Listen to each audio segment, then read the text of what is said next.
अस लोगन को बही जाने दे,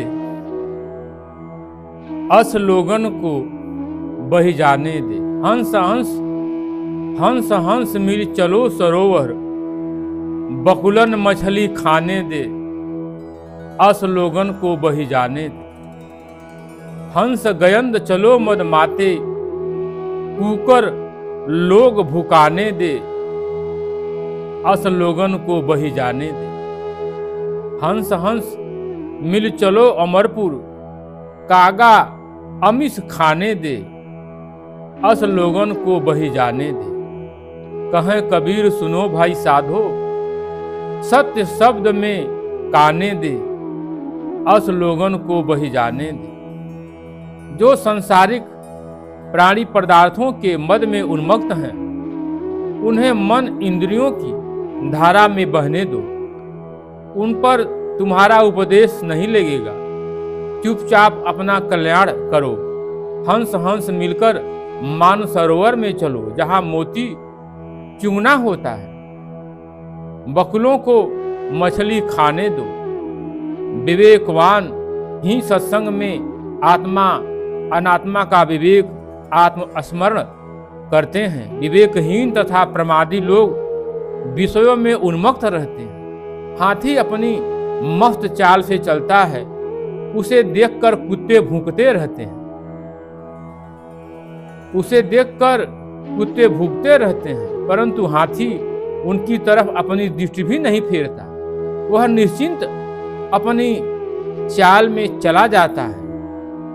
इसी तरह अविवेकियों में बकबक करने पर भी विवेकवान उनकी तरफ नजर नहीं फेरते, किंतु अपनी पवित्र रहनी में चलते रहते हैं। सद्गुरु सुझाव देते हैं कि विवेकी जन आपस में मिलकर सत्संग करें और स्वरूप स्थिति रूपी अमर धाम में सदा के लिए विश्राम पाएं।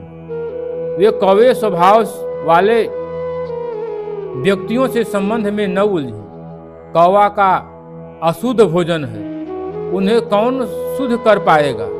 जो मनुष्य स्वभाव से ही गंदे हैं और जिन्हें अपनी गंदगी में हटता है, उन्हें सुधारने की बात ही निरर्थक है।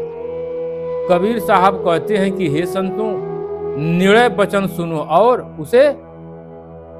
उसके अनुसार आचरण करो। कुछ लोग ऐसे होते हैं जो सुधर नहीं सकते। विवेकवान उनको सुधारने के चक्कर में नहीं पड़ते। विवादी और जानबूझकर विपथ में चलने वाले व्यक्ति की उपेक्षा कर देना ही शांति का रास्ता है। हमें अपना कल्याण करना है और जो रुचि ले उसको सुंदर सुझाव देना है। संसार में बहुत सी विचारधाराएं हैं, बहुत से लोग हैं जो समझते हैं और समझते भी नहीं हैं।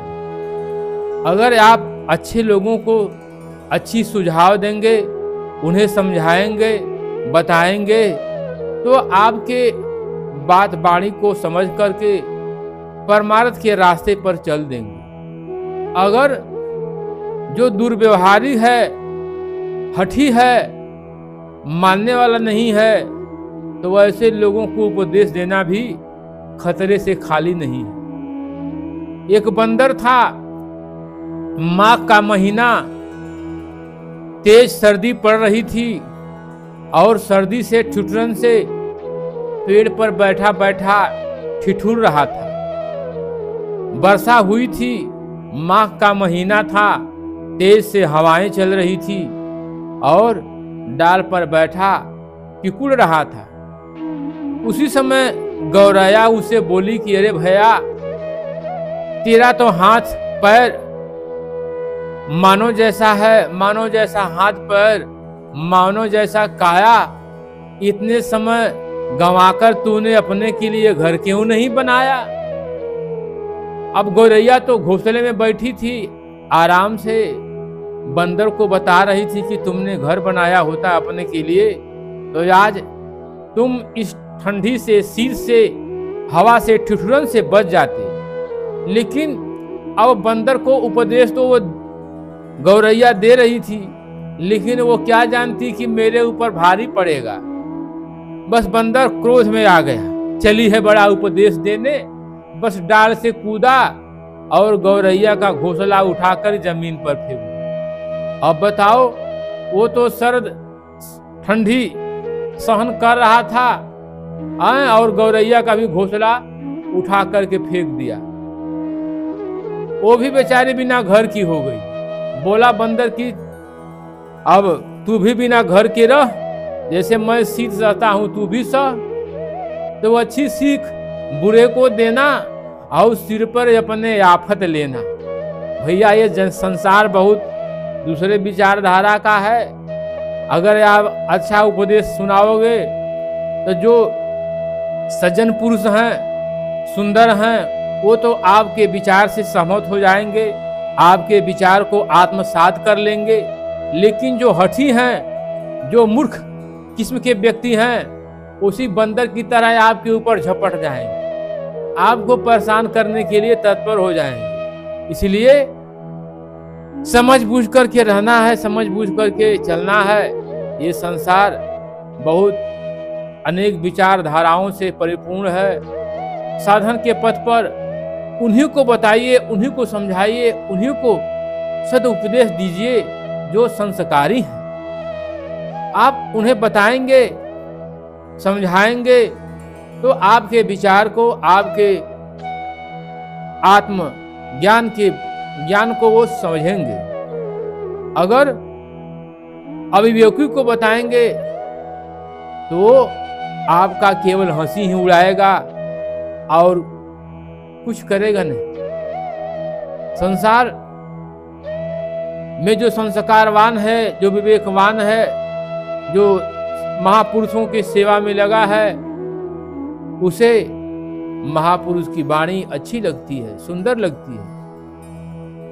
भगवान श्री कृष्ण गीता में समझाए हैं कि उसी को बताइए जिसके हृदय में अनुराग है। भक्ति का ज्ञान उसे ही बताइए, समझाइए, उपदेश दीजिए जिसके हृदय में ज्ञान अनुराग है, जिसका हृदय भाव भक्ति में लगा हुआ है। वरना जो आदमी के अंदर चाहत नहीं है वो उसे स्वीकार नहीं करेगा। कोई भूखा व्यक्ति है, अगर उसे आपके द्वार पर आ गया, आप उसे नमक रोटी भी अगर दे देंगे तो भूखा है तो प्रेम से खा लेगा, ठंडा पानी पी करके आपको आशीर्वाद देकर चला जाएगा, उसकी आत्मा तृप्त हो जाएगी। अगर कोई भूखा नहीं है, आप उसे गुलाब जामुन अगर खिलाएंगे, छेना रसगुल्ला अगर खिलाएंगे तो कहेगा कि ये लग रहा है कई दिनों का बासी था, दुकानदार वाला खट्टा रसगुल्ला दे दिया। उसे रसगुल्ला भी अच्छा नहीं लगेगा। इसलिए उसी को कुछ दीजिए जिसके अंदर पाने की चाहत हो, जिसके अंदर भक्ति की भावनाएं उमड़ती हो, हृदय में जागृति के लिए पिपासा हो, अनुराग हो। वो जब ज्ञान पाएगा, उपदेश पाएगा तो उस पर विचार करेगा, विचार विमर्श करके लग जाएगा। वरना ये संसार बहुत दूषित है, विचारधाराएं अनेकों प्रकार के लोग हैं, किसको किसको समझाया जाएगा। अगर ज़्यादा समझाने के चक्कर में पड़ेंगे तो आपको ही समझाने के चक्कर में पड़ जाएगा, क्योंकि उसकी समझ वहां तक नहीं जाती। वो अपने को ही ज्ञानवान, विद्वान, विवेकी समझता है कि मुझसे बड़ा विद्वान कौन है, मैं तो बहुत बड़ा विद्वान हूं। कोई मूर्ख भी हो तो क्या अपने को मूर्ख समझता है? मूर्ख अपने को विद्वानों से भी अधिक विद्वान समझता है। जो अज्ञानी है वो ज्ञानी से भी अपने को अधिक ज्ञानी समझता है कि हम क्या उनसे कम हैं। ऐसी उसकी धारणा है। वो यही सोचता है कि हम उनसे कम नहीं हैं, और इसी भ्रम में, इसी भूल में सारा जीवन अपना बर्बाद कर डालता है। फिर उसको हाथ कुछ नहीं मिलता। सारा जीवन, सारा समय नष्ट भ्रष्ट हो जाता है। इसलिए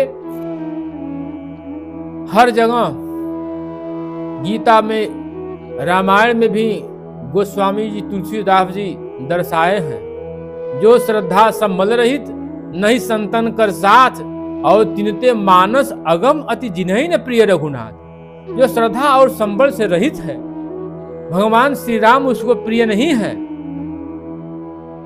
संत के चरण में उसकी आस्था नहीं है, उसका भाव नहीं है, ऐसे लोग भगवान की प्राप्ति के पथ पर नहीं चल सकते, उनको ज्ञान नहीं मिल सकता, क्योंकि वो महापुरुष को समझते ही नहीं। यही सोचते हैं कि क्या मैं उनसे कम हूं, बस इसी धारा में सारा जीवन नष्ट भ्रष्ट हो जाता है और कुछ नहीं पाते। इसलिए सोच समझकर चलना है, सोच समझकर समझाना है। नहीं, संसार बहुत दुर्गुण से भरा हुआ है, विषमता से भरा हुआ है।